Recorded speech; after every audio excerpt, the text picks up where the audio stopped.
What's up, everybody? It is Stay Your Blade here. We are having another podcast today, and the podcast is with our good friend Scott. As you guys would know him, the Captain Wiz Show. He is joining me live on the podcast, and we're gonna be talking some Star Wars conspiracies, the new movie, and everything about the movie. He is a pretty big fan and a pretty big, I don't know, Star Wars aficionado. But here's Scott. Hey guys, I'm Scott. My channel on Twitch is Captain Wiz Show. I've loved Star Wars since I don't know how long I've loved Star Wars, but I was introduced to it from my uncle, and then from there I've been addicted ever since. I've read all the novels. I'm up to date on all the comics. I'm just Star Wars fanatic would be the simplest word to describe who I am, because I have everything you can think of when it comes to the Star Wars canon, to lore, to knowledge, and on all types of things. I read up on everything. So, and of course, I have my posters. Of course, I have little things around that I have. I have this cup is the something I got at one of the Comic Cons around in Cleveland. It's a Empire cup. It's like everything in my room is Star Wars themed, so it's perfect for who I am. So I love it. Okay, so we're gonna basically be just back and forth about what's going on with the Star Wars and the new movie, our thoughts on the new movie. I'm gonna throw some conspiracies that I've been finding online at you, Scott, and you can tell me what you think of these ones. Some of the stuff that you think that got solved with the new movie. For anyone that is watching this or listening to this podcast, just so you guys know, there will be spoilers throughout this thing. So if you haven't seen the movie yet, go see the movie, come back, go see. yeah, go listen or watch this afterwards. Don't listen or watch this before you see this movie, because then you will spoil it, and then you'll probably you will end up putting in the comments that you hate me and you hate my beard, and I don't want you to hate my beard. So let's solve that by you going to see the movie. Okay? All right. So the first thing I'm gonna throw at you, Scott, is Rey is Obi Wan's granddaughter. What do you think of that? Okay, so this is a really good theory, mainly because it would bring spoilers. Everybody, spoilers. It would bring well, the other movies, whatever. Yeah. A New Hope training Anakin. Anakin, not Anakin. A New Hope, Obi Wan trains Luke. Okay. Now, going into Force Awakens in the new storyline, like it'd be like back and forth type of deal. Be like the granddaughter gets trained by the person that her grandfather trained. It's like a momental thing. Like it would have been really great to have that aspect in the story of the new canon. Yeah. The problem is that it doesn't seem like they did anything with that, or we don't know. Is it going to be next film? We don't know. To me, going about thinking that we would have Rey be the grandson or granddaughter of Obi-Wan is just, it's cool because, like I said, it ties together, but also it makes the story much more to relate to as an audience, because you can be like, oh, I watched Star Wars when I was 10 with my mom in the theater, and then now I'm taking my grandson to go see it, or my nephew to go see it, and we have that connection and stuff like that. That's my concept. Hope it happens, but no, I like now I don't think it's gonna happen. So yeah. I like the idea. I like the idea of it happening like that, because it will bring it kind of round circle, or round the whole bend, because you got to have something to connect these other stories, other than just Kylo Ren being the son of Han and Leia, and that whole Leia thing. I'm gonna get into that as well, because that there's like parts that whole Leia storyline that I don't know what they're gonna do with now. You know, because she passed away. She's no longer able to make these movies. We should leave that. We'll make the end like, what the fuck are they gonna do now? Part right. Like, we'll end it with that. Yes, we could talk about that at the end. All right, so there's that. I think that it would be cool to see. That's my personal opinion. Okay, here's my second. My second question of the night is between the Porgs and Jar Jar Binks, who do you hate more? Jar Jar Binks, not a question. Okay, so the Porgs, first they have no dialogue. Yes. So they're just there. They look like they look like penguins, just so you know. And I love penguins. Penguins are my favorite animal. So the fact that they look like penguins instantly makes them much better than Jar Jar Binks, and I hate Jar Jar Binks with a passion. Like this scene, one of my favorite scenes. It's corny. It was there for a laugh, but the scene where Chewbacca's eating one of them, and they're like, "Oh my God, you're eating one of us!" Like, what the hell? Like, that was just there, but then it's just that. Yeah. And then it comes out later, and they're around in other scenes, but it's not like forced on you. Yeah. The Jar Jar Binks was forced, and so was the Ewoks. A lot of people did not like the Ewoks. Yeah. They were forced. They were part of the story. The Porgs, they didn't have to be there even if they wanted to be there. They were just there. It's just something in the background.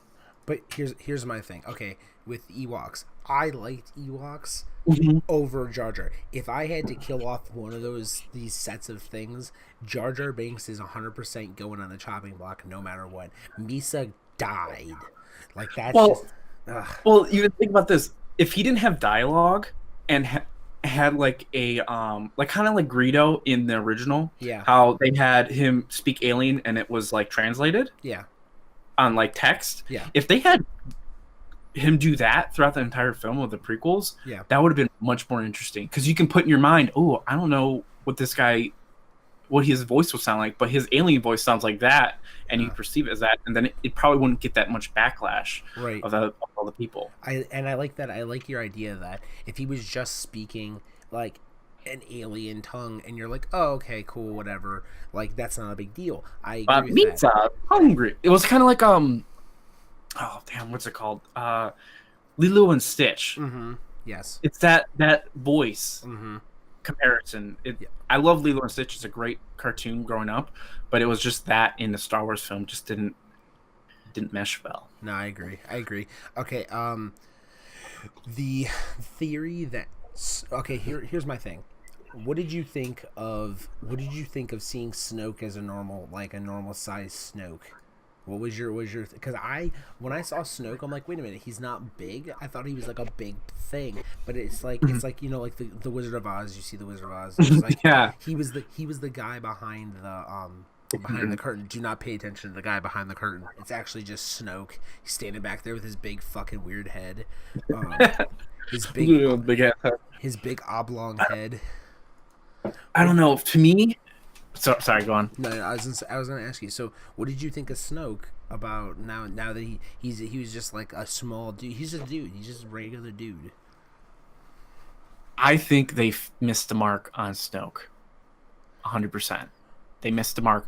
The reason why I say that is because since the last film, they had that mystery. Okay, he was this huge guy, but then going back, you see the film that it was a hologram. Yeah. Per seeing the trailers of the new film, you're like, because a lot of people left that theater like, oh my God, Snoke is fucking huge. Yeah. But you realize in the trailers and everything coming through that he's it was a hologram in that film, and also the fact that he is just a normal.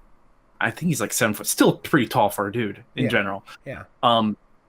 But they missed the mark in the film because since the last film, Force Awakens came out, and to this film, there has been so many people trying to figure out who the hell Snoke is. Yeah. And it was not confirmed in this film. And that's where I think it was kind of a slap to the face to the fans, in my opinion, in a way, because it didn't have any closure to the story in a way.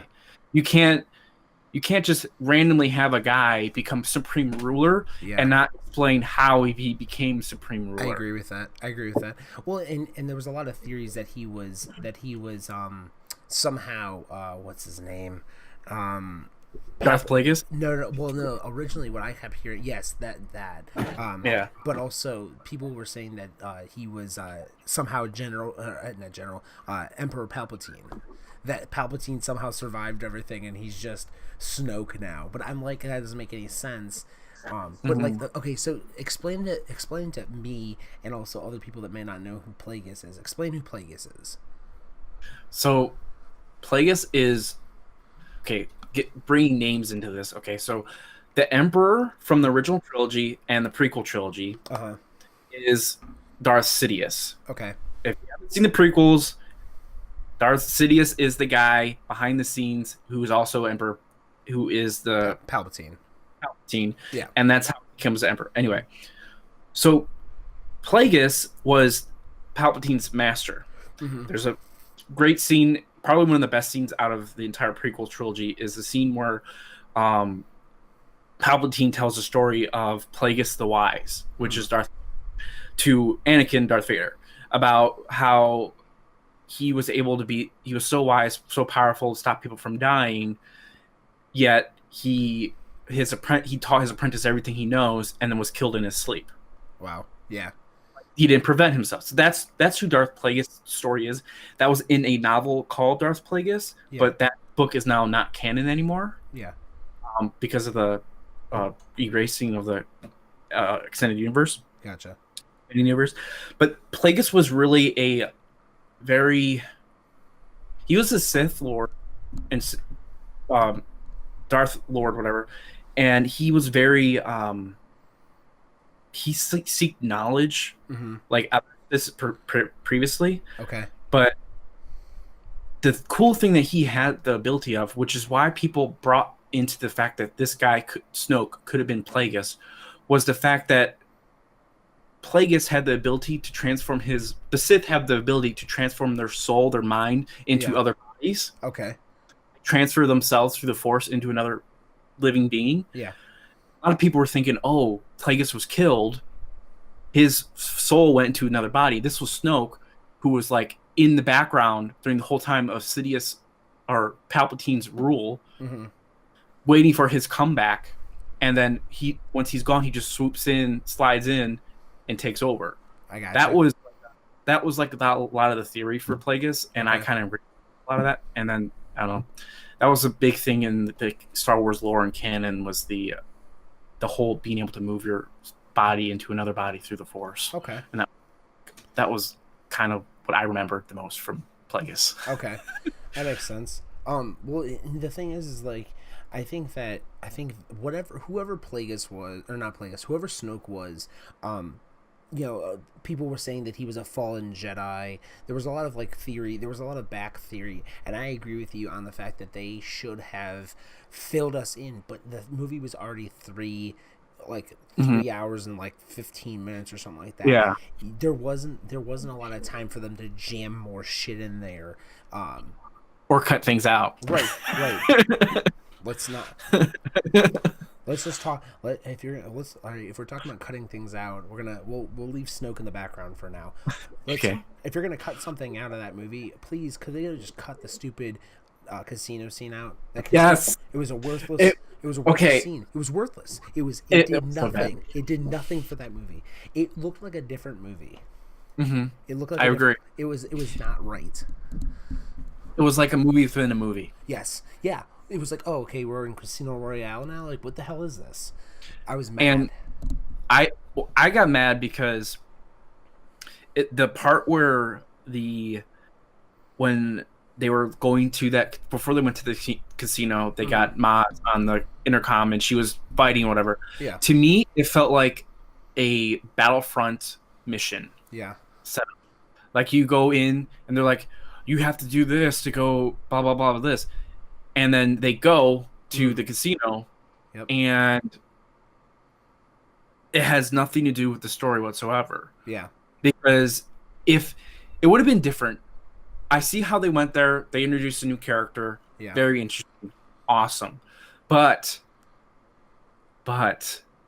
it felt too much forced information at the casino. Yeah. For no reason. Yeah. I can see where they're coming from, where the first thing that they mention is that these are the scum, the scum of the galaxy, people that are funding warfare. Of course, that's bad. Of course. Animal cruelty, of course. A lot of stuff that comes in Star Wars movies that like want the audience to, they try to stay up with the times and everything. Yeah. But the whole casino just did not make any sense. It didn't flow with it. It kind of like my fourth viewing of this movie. I kind of like almost fell asleep through that part of the film. And I've never fallen asleep through a Star Wars film, even the prequels. So yeah, I feel bad. Well, and the thing is that I like Benicio del Toro's character. He reminded me. The only thing I liked about that is Benicio del Toro's character reminded me of I'm trying to think of the guy's name right now. Oh, Lando Calrissian. Okay. Yeah. So the reason I'll give you my theory on this. Yeah, go ahead. So Benicio del Toro's character, if anyone has, seen the movie, you'll understand what I'm saying when you've seen, see this as a whole. Benicio del Toro's character as the master unlocker, well, one of the unlockers, is kind of like Lando Calrissian. How Lando gave them up and was an asshole and was like, oh yeah, these are the guys, and got paid for it. And then the next time you saw Lando was helping them. I have a feeling that Benicio del Toro's character is not over with, and I feel like he's going to come back as a good guy to help them out. Because he already said, like, yeah, you got caught this time, but there's always next time. And he literally, like, said that in the movie as he's receiving his money. So I think that that's not the last time we're going to see Benicio del Toro. I love his name, by the way. I know. But this is not the last time we're going to see that stuttering mess of a man. My thing on his character as a whole, I love the concept that they brought him in. He was the hacker slicer or whatever guy. And at the end, I can see they probably didn't want it to be... my mindset for when they were designing this, they didn't want it to feel too much like the original trilogy, because a lot of the Force Awakens got backlash because it felt like exactly like A New Hope. Yeah. There was no difference there. They didn't want to have the character, he turned on them and then he, like Lando helped them escape and get back at them. They probably didn't want to have that feeling, but in my opinion, they should have had the scene where BB-8 is helping them in the AT-AT chicken walker guy. Yeah. They had him in there, or had him fire on everybody in his ship or something, or whatever. Yeah. That would have been much more impactful, because then they can literally come in and shoot them all and then leave, and then you didn't have to stay. So it's kind of like, all right, he does have a moral character. He is morally good. Yeah. Not just like a I don't pick sides type of thing. I just thought it was a little weird. Well, he's like he's like any mercenary, and the mercenary they help whoever the highest bidder is. So Finn and Rose only had some money to offer this guy and a ship, but the whole army offered him all this money, so he's of course going to take the money because that's just who he is. Yeah. Which is fine, whatever, but I agree with you. I think to set up the next movie, they need to do that kind of stuff. They should have done that kind of stuff. So Benicio del Toro, I think he'll be in the next movie. My next thing I want to cover is they had talked about this in the movie a little bit, but before the movie had come out, this theory was a thing. It said the Knights of Ren were Luke's students, and I can agree with that, because in the movie he even says, like, I took his we took his, the rest of the a bunch of my students were gone, plus whoever he killed, but the students he didn't kill he took with him, and they're part of his thing. So I agree with that. I think the Knights of Ren are actually Luke's old students from the school that he was building. Yeah, with the academy. with Rey. I mean, not with Rey, with Kylo Ren.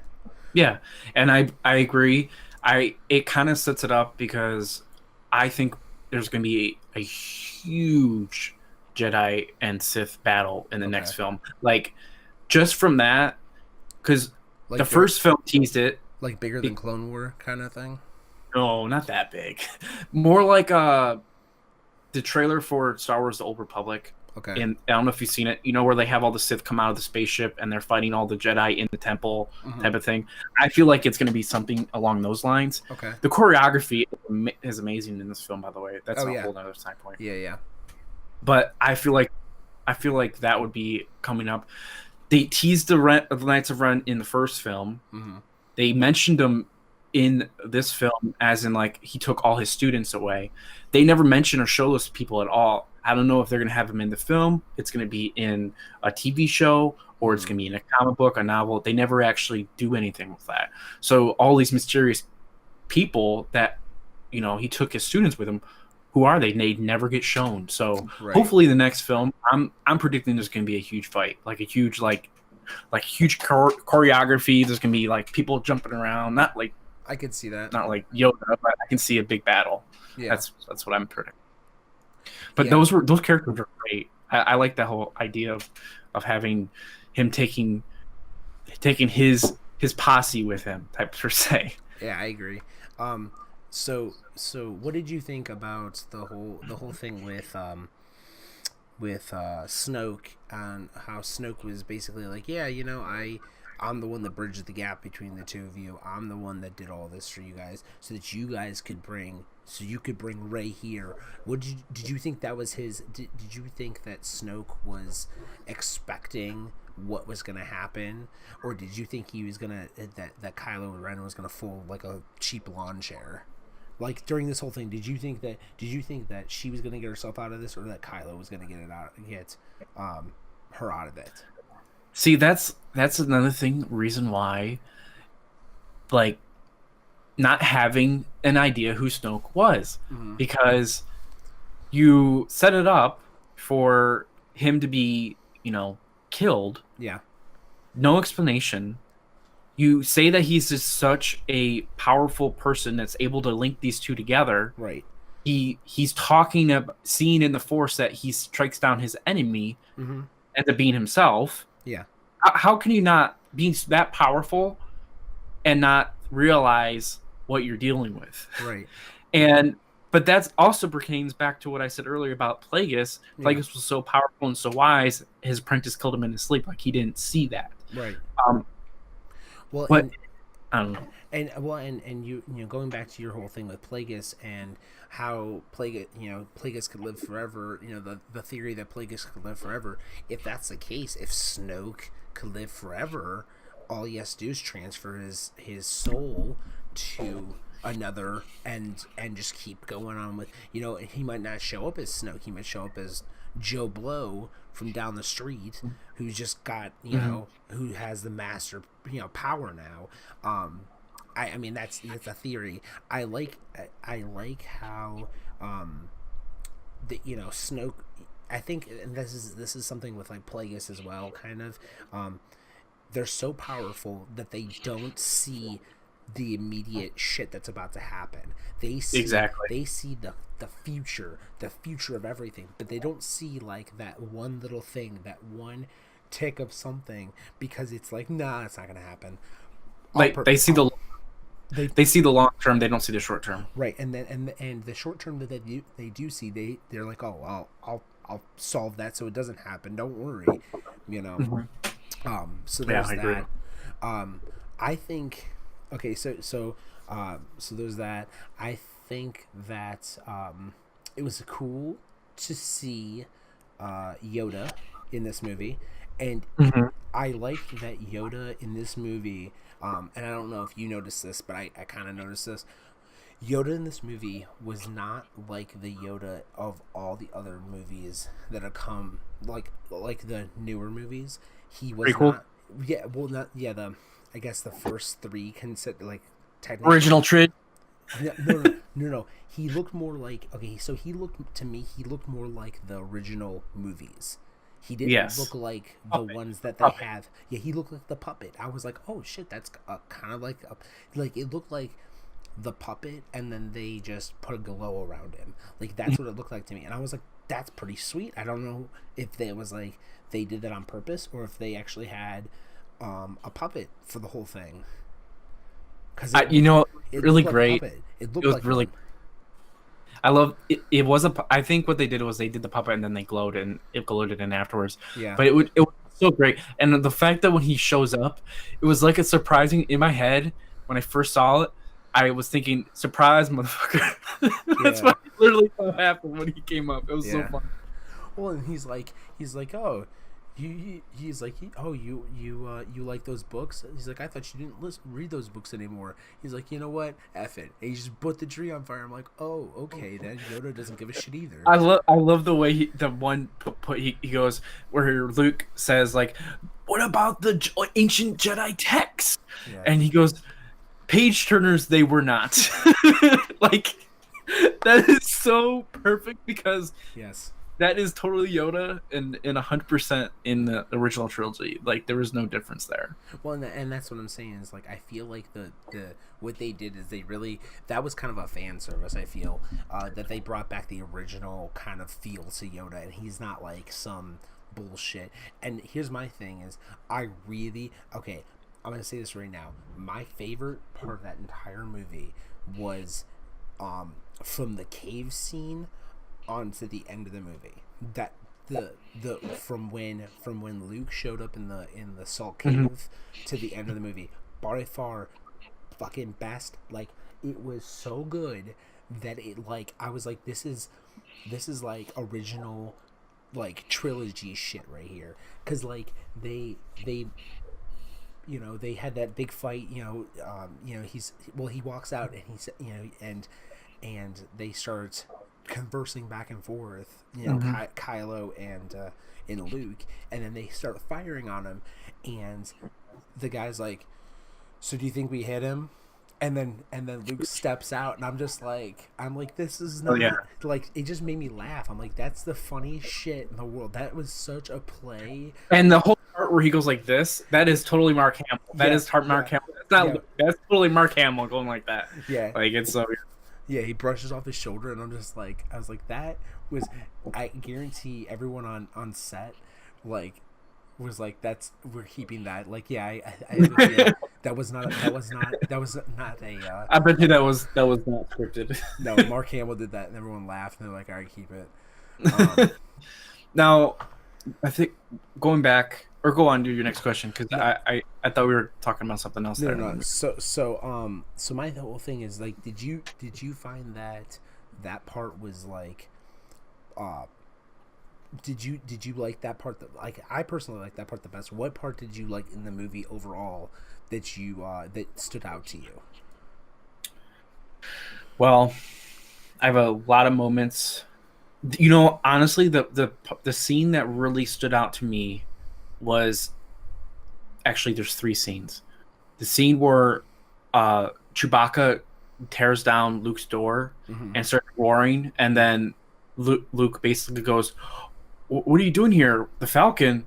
Where's Han?" That hit me in the feels. Like he goes, "Where's Han?" That was pretty rough. Yeah. That was really good. I love that scene.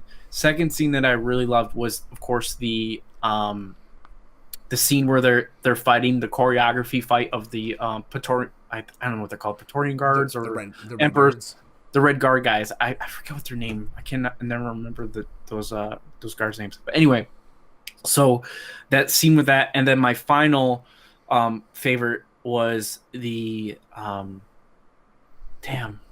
what's the other scene that I thought was really, really good? Oh, when they're in the Millennium Falcon and they're going through the at the Battle of Creighton, going through all the tunnels and everything, and they play the porgs, of course, but they're playing the original trilogy, A New Hope music. They were playing the music through that in that cave, because that just was like, oh my god, that's the original trilogy music. That was amazing. Like there was the callback there, and it brought a lot of like moments in my head of watching Star Wars: A New Hope with my uncle growing up hundreds of times, and just like, oh my god.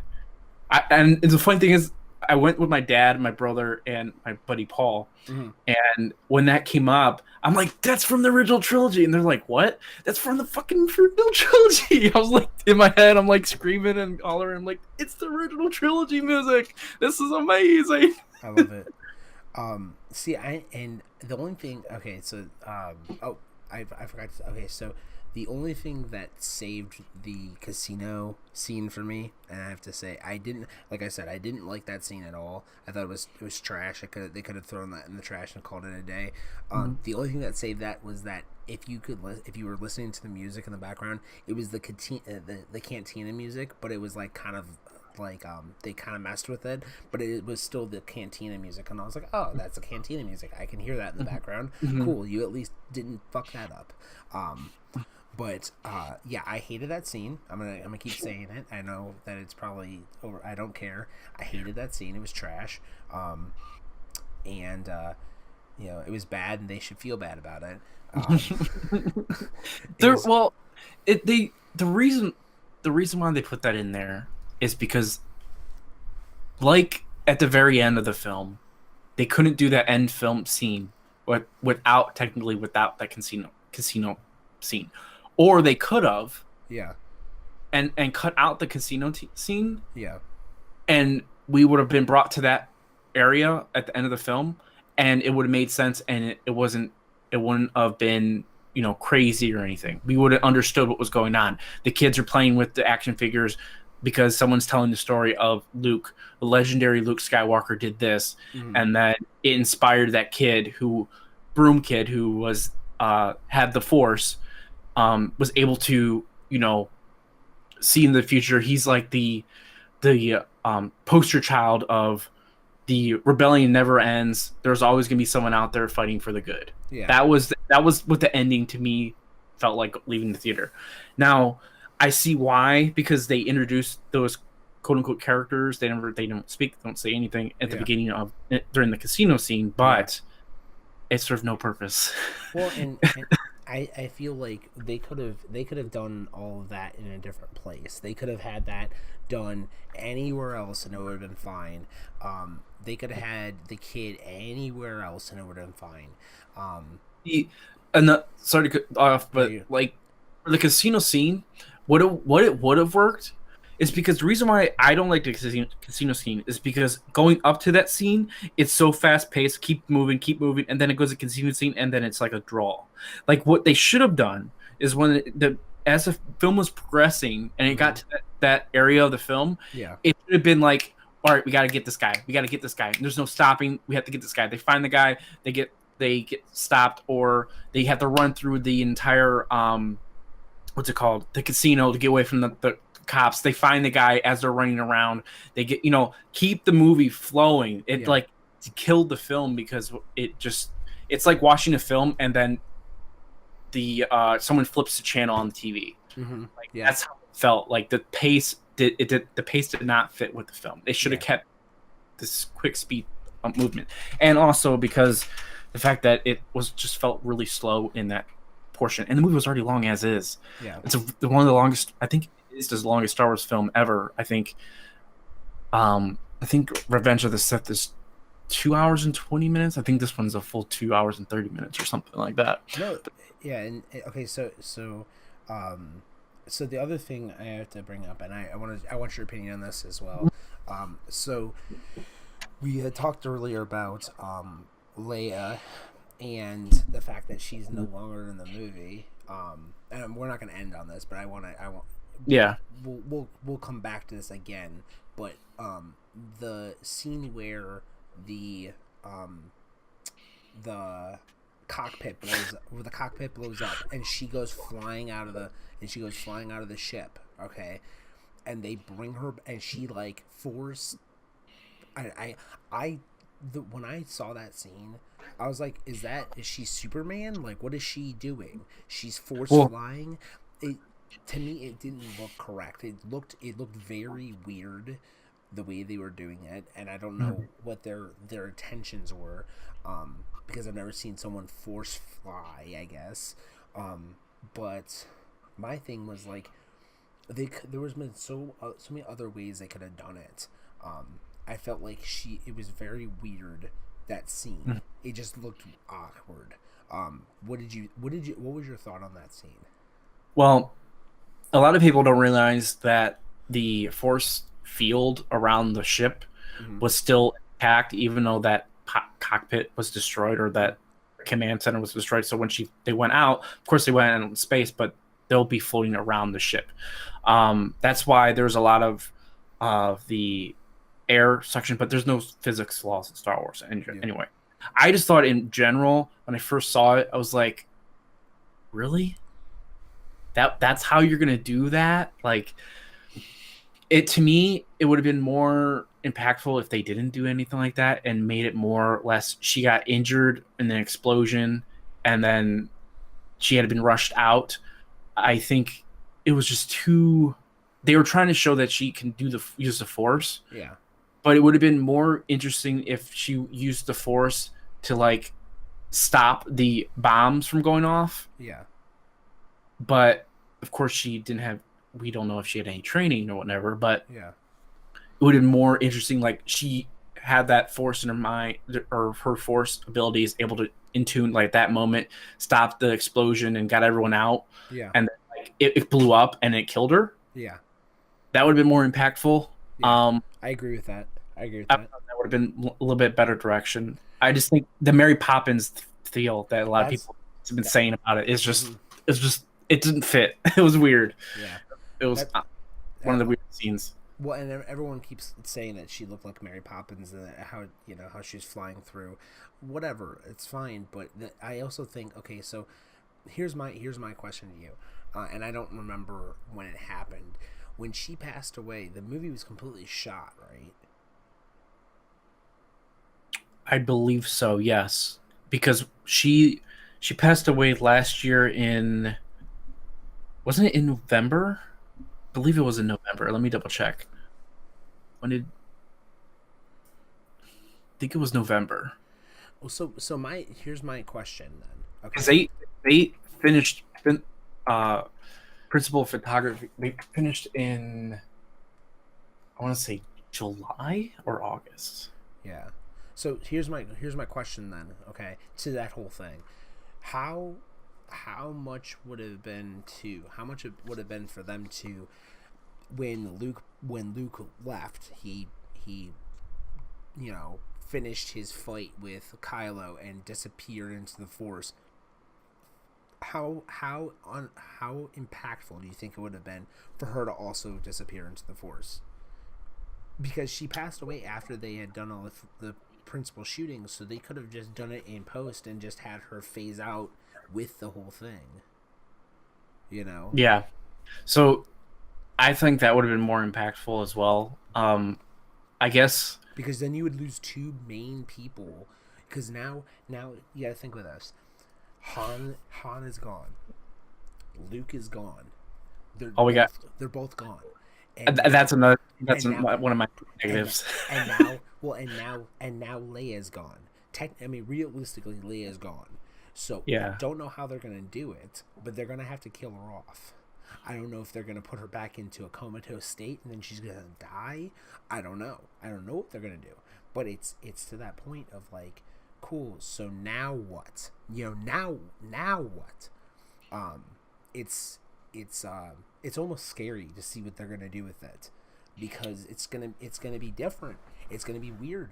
They're not gonna be able to just, it's not like Paul Walker from Fast and Furious.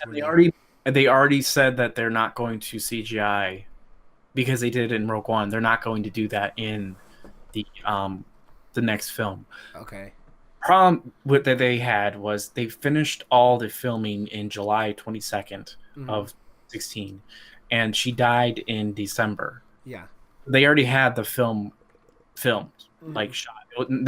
The only way they would be able to do anything would have been if they were to, because even looking at the film, there would have been no way for them to fix it. There would have been no way for her to have a quote unquote like death scene, because she's in the end in the Millennium Falcon. She's in the throughout the film after the fact of the explosion. Like there was no way if they were to give her like a hero's death, Yeah. there would have been no place to put it because she shows up later on. They would have had to reshoot the entire second half of the film. Well, no, I'm saying like, okay, so she what my theory is that they could have done is at the end of when Luke phases out, right? Mhm. That's almost the end of the movie. Mm-hmm. They could have had her, like, you know, okay, so they had Luke phase out, right? And then Han's his little dice that were dangling on his on the rear view mirror of the Millennium Falcon phased out in Kylo's hand. At that moment, they could have had her phase out as well. It would have. I agree with that. It would have showed her, and it would have showed her do the exact same thing Luke did, phase out, and then her clothes fall, and it's done.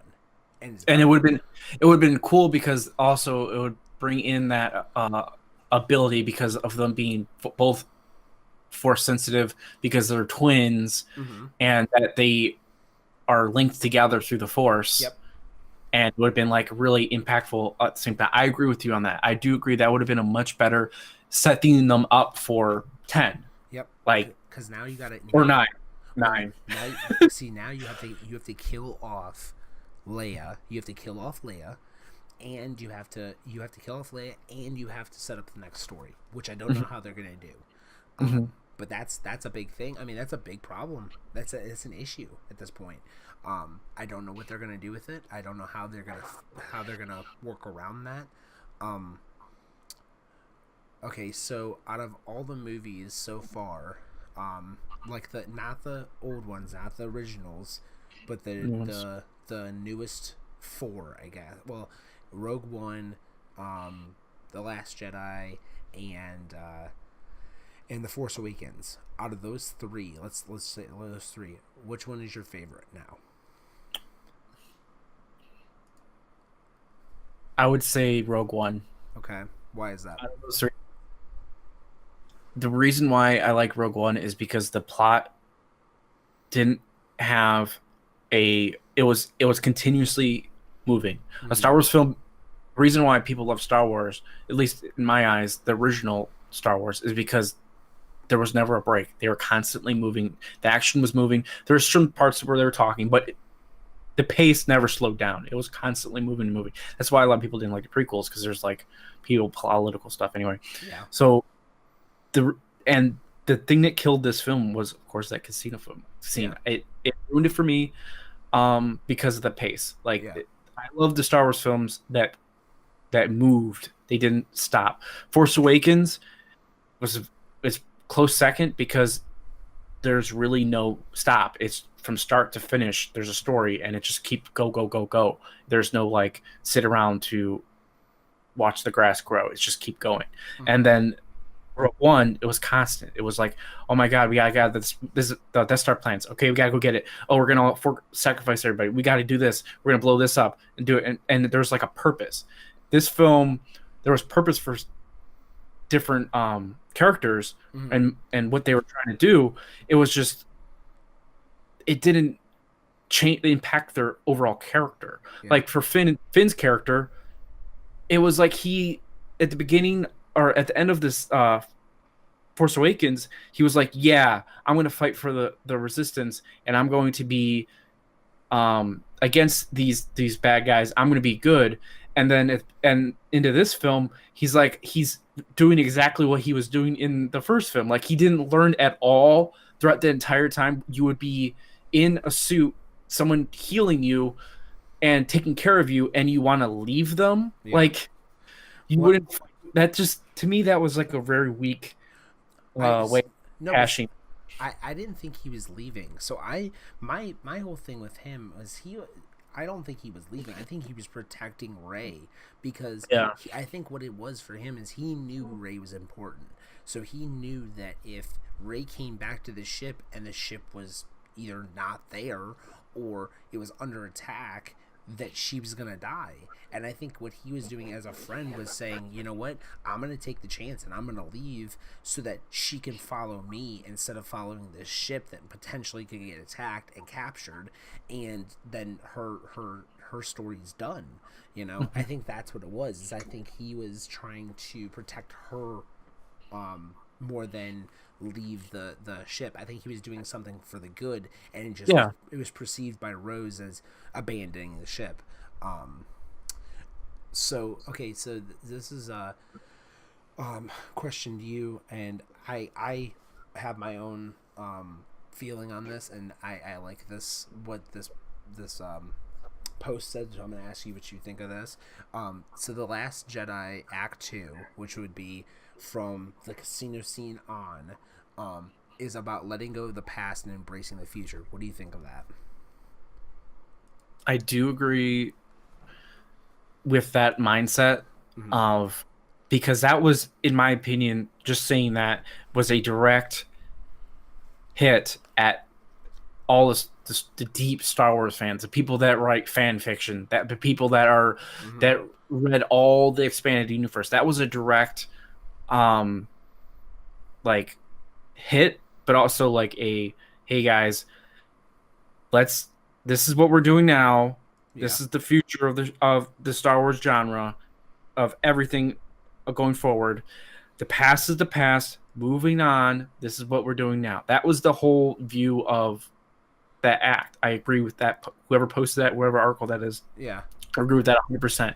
Because a lot of people are mad at this film because of the expanded universe. The stories that were told in that, a lot of them were not, like Yoda says, they were not page turners. They're really boring books. But the story lore of Luke Skywalker in those books was amazing. Like there's different, Mara Jade, I believe, is one of the characters that in one of the books that I think he believes he marries or something.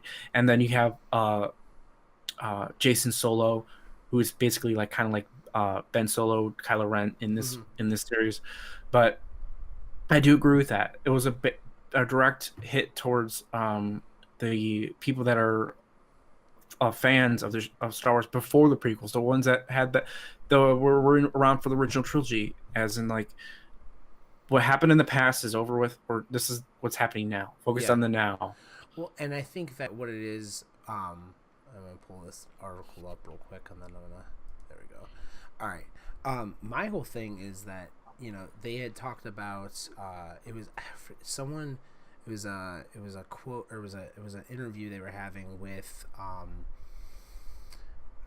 it wasn't Mark Hamill, it was someone else, and they had talked about how it was Mark Hamill and what's his name, who plays Han, Harrison Ford. Yeah, Harrison Ford, and they're sitting behind like set after a scene, going into another scene. It was after the trash compactor scene, into another scene, and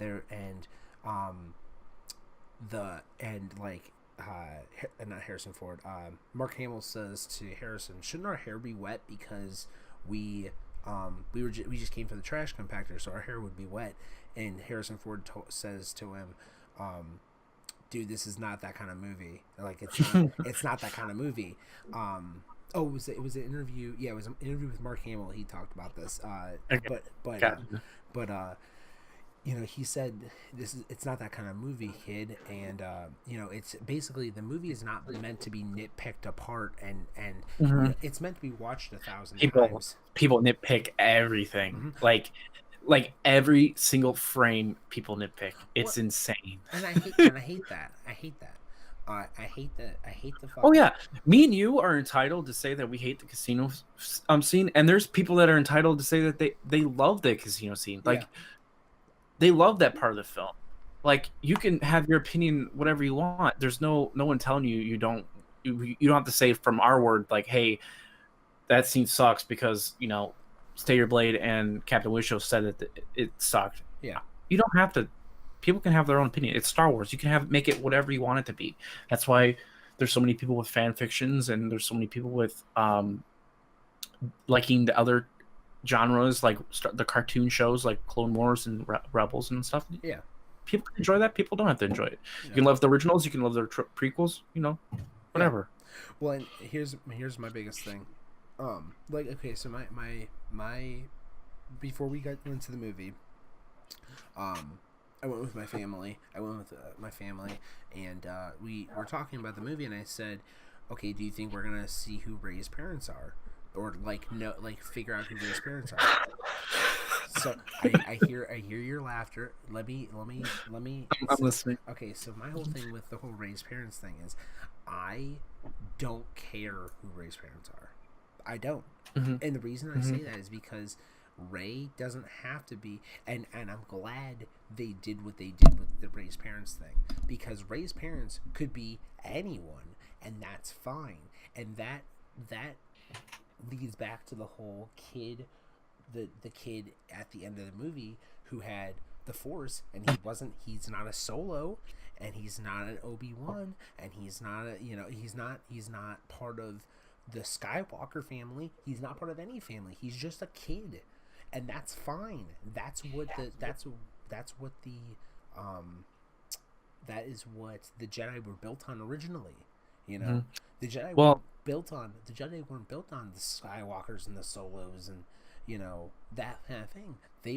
That's just the people that emerged from it. Mm-hmm. So I'm okay with them saying, "Oh, Rey's parents are just randoms, random people." Scavengers. Yeah. But people are saying Kylo lied about who her parents were. We never know. We don't even know. We don't even know. I don't mind if she lied or if he lied, because I don't. People are saying like before we were talking about how Obi Wan could be her grandfather or whatever. I don't give a shit. If she is, cool, awesome. But if she's not, whatever, that's fine. That just backs to the theory that anyone could be part of the Force. Yeah, and also to add to that, a lot of people were saying that it wasn't true because Kylo's his act was very manipulative because he wanted her to join him to, of course, end everything else. But also moving in when General Hux came in the room, you could tell he's a manipulative character and a liar, because he goes, "She killed Snoke." Yeah. She killed Snoke. Like, he didn't say I killed him. Yeah. She killed Snoke. To basically, he's a liar and manipulative, and that was the reason why, in my mind, it wasn't a true story. He was just trying to get her to be with him and join together to fight against the galaxy. Yeah. Now, that part to me was very fail. Like, they did not go really well with that at all. I just think it was kind of like I said, another slap in the face to the people that, since the last film with the whole Snoke thing, people were like, "Oh my god, who the hell is this guy?" And then the whole Rey thing, who the hell is Rey's parents? Like, so many people were trying to figure out if there's references in the novels, if there are references in the expanded, or the new canon comic books and everything, but there isn't really anything that does that. So that's why they were trying to get in this film, like, oh, the big film, the big thing is going to sell. People are going to go and find out who this person is and that is, and it just didn't go through. Well, here's my theory, and this is a really good theory that was brought up by a YouTuber. It was the Super Carlin brothers. If you've never gotten a chance to watch them, you should. They have theories on everything Disney and Star Wars, so you'd probably enjoy them. But their theory was that in the Battlefront 2 game, and I don't know if you played it or not, the new one. The two main characters in that game, which were a man and a woman. I don't remember. I never played it, so I don't know their names offhand. But those two characters are what people think are actually Rey's parents. They were fighter pilots in the Resistance, and they ended up on the same planet that she started on in the first movie. And they fell in love at the end of the movie, or at the end of the game. That's the big theory, that those two are actually Rey's parents. It would make sense. It really would, because that would make the time frame work. Because Poe, he was quote unquote conceived on the end of Battle of Endor. Mm-hmm. That was canon. Yeah. That his parents were brought in, and he has his necklace, I believe, is has the ring of his mom and dad or something. One of the rings, I believe, if I remember that correctly. So that ties in. That would be a really good theory. I actually haven't heard that one because because up to September this year, I was really involved in everything. I was up to date and everything. Mm-hmm. But because when the movie was coming out, I wanted to go in with somewhat of a surprise. Yeah. So I quit staying up to date on Star Wars news. Yeah. I would see here and there, but I wasn't like heavily like, I want to take a break. So when I see the film, I'm like, oh my God, I forgot about that. Or this came up and stuff like that. So that's a really interesting theory. I'll have to go check it out. You have to show me the link after. Yeah. I'll have to watch it. Okay. So here's my last thing. This will be our last topic. So we were talking about how they're going to deal with the whole Princess Leia, passing, all that stuff. And I found this theory just probably 2 minutes ago, no joke. And their whole theory is that what'll happen is that they're going to do a time jump. And they're going to do what they're saying is 15 years, 5 to 15 years, jump ahead. And at that point, they'll have somewhat of a following. The new Jedi. I'm gonna call them the new Jedi because I don't really know the new order of Jedi. Well, you can't really say the First Order. Yeah, it's not the first. So, but yeah, I understand. The Second Order. It's always better than the First Order. No, but like my whole thing is that I think that this makes sense. Jump 5 to 15 years, and all you have to do is put 5 years later. 5 years actually isn't even that bad. They could put that in the scroll, in the scrolling text. This is 5 years later. Princess Leia had passed, and even they could even open with Princess Leia's funeral. Mm-hmm. They could open with Princess Leia's funeral. 5 years later, she passed away, and that's how we start this movie off. And then once they start that movie off just like that, boom, you've gotten rid of Princess Leia. You killed her off, and she gets a nice hero death. Hero death. She gets a nice death, and it's commemorative of her, all that stuff. And then you go on with the movie, and you just make it seem like it was just part of the movie. I don't know. What do you think? Do you think that would work out? I think it would work. It would kind of work out.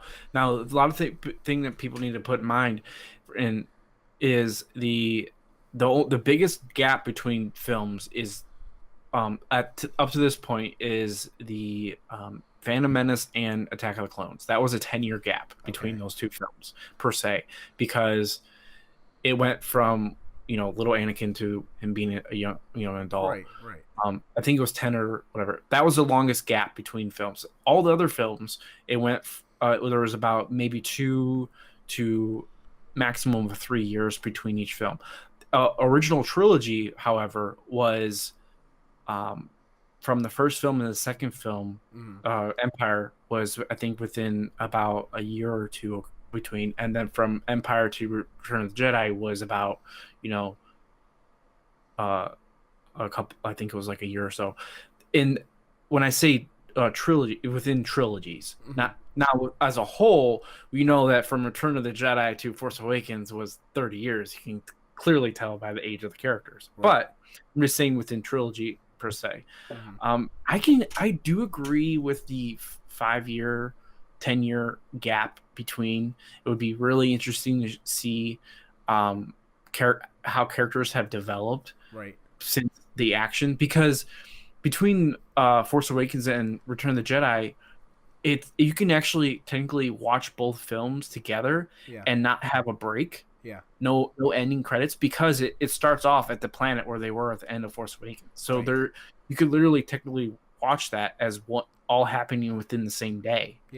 and then there's no waiting around doing nothing type Right. of situation. Well, and my big thing is that, 5 years. If they only did 5 years, they didn't do 15. Do 5 years. No one really changed. I mean, realistically, no one really ages that much in 5 years. 5 years really is a safe spot for them. They could age people 5 years, and you're not aging them at all. It's not a 15 year. It's not a 10 year gap like Anakin, and he has to be a little kid to big kid. You Mm-hmm. know, they can literally. They can just the kids that they bring around Rey just has to have to be younger kids because then Mm-hmm. she just looks older anyways. Mm-hmm. Maybe I don't know, put darker makeup on her and make her look like she's a little bit more aged by putting like darker circles under her eyes or something small. You don't need to do a lot, but I think that it would be fairly easy to do. Honestly, another to add to that, it would be really cool if they did 5 years, and between that 5 year gap, they're not running away. They establish a planet and have a defensive planet set up Yeah. against the First Order. They're recreating the new the Republic, and they open it. The scene opens on the planet with a statue of Princess Leia. Yes. Yeah. That would be really amazing, because in the book Bloodline, there is an actual scene where they unveil a statue, and it's Bail Organa, her dad, her quote, adopted father, or their stepdad per se.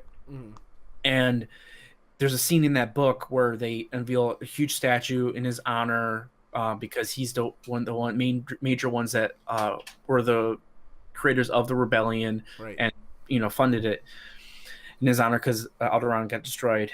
But that to me would tie in with the book lore and movie lore all together, and I think that would be really cool. Well, and the statue, they could unveil the statue, to pull pull a thing that reveals the statue, and as they reveal the statue, it pans down, and underneath the statue is her casket or what, and they're doing, or a burial plaque or something. right, and that would be significant enough for the audience and the fans, the extreme fans, to go, okay, this is okay, like, this is not a big deal.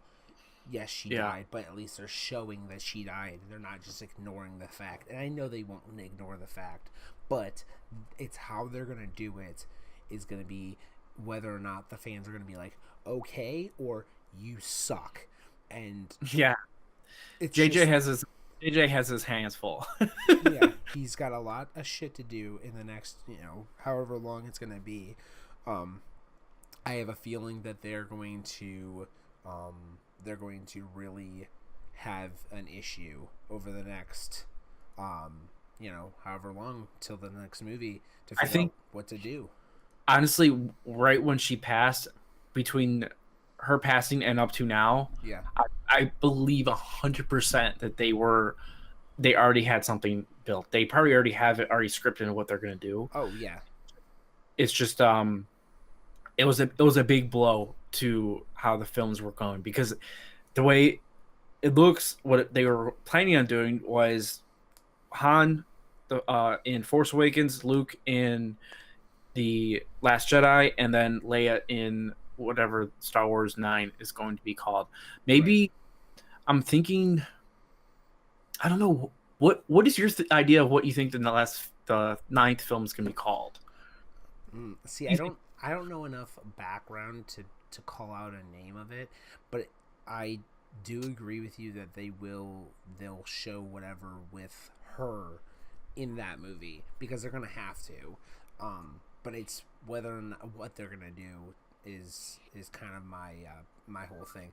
Like, I like that they called this one The Last Jedi, and it's like how what's the show called? Avatar: The Last Airbender. How the Airbender was the Last Airbender was Aang, and then after he died, he had already set up what's going on for the next however long. Luke died. He was considered to be the last Jedi, and then it was really actually someone completely different. Because going into the movie, I assumed they were considering Luke to be the last Jedi. That was my theory. But then bringing up that now Rey is technically considered the last Jedi is cool. And I'm excited to see what she's about to do. I know that she's going to, if they jump at 5 years, she's going to know what the fuck she's doing. She's going to have some sort of knowledge on how to work this, you know? Yeah. She's not going to be lifting rocks all willy-nilly. She's going to be able to lift a rock and throw that motherfucker. Yeah, you know? I do love the small humor in this film, like little jabs here and there. That was really good. Now, for me, with the whole thing with Luke, I read a lot of the novels of Luke later on in the expanded universe that now it's not canon. I can see where people are upset. I understand people's opinions. We're saying this guy was like, Luke was our favorite character. He was like the greatest person. He was legendary. Sorry, I think I'm just getting a call. No.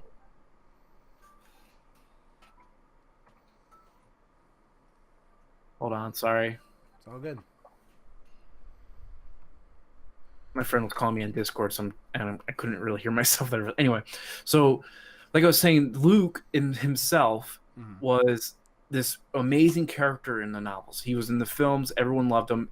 Between the last Return of the Jedi and Phantom Menace, all your knowledge of Star Wars was books. That was all that came out. Right. Now people were like, he died, but it wasn't really a good death because, he was just,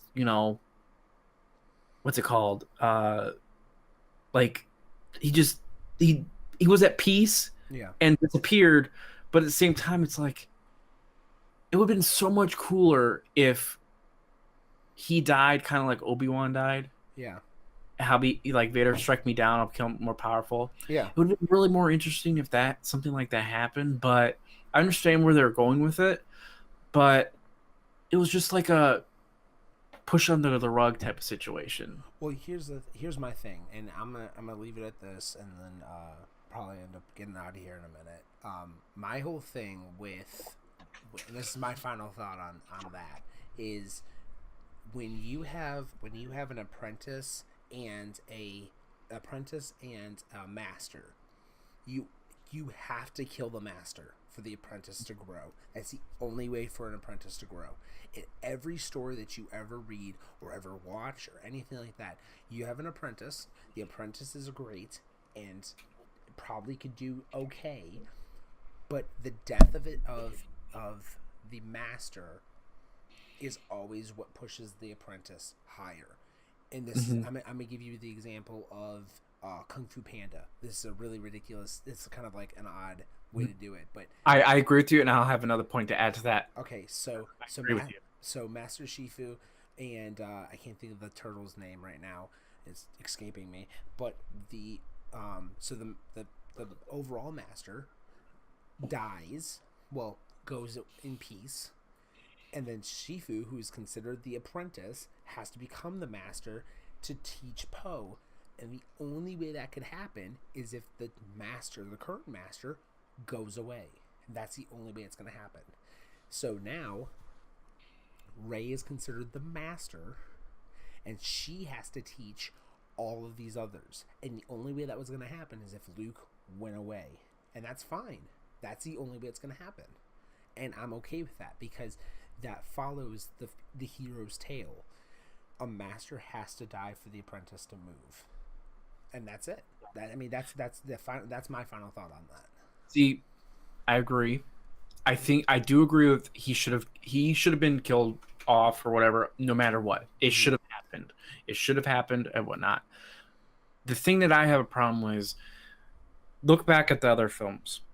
In the Phantom Menace, everyone gives it shit.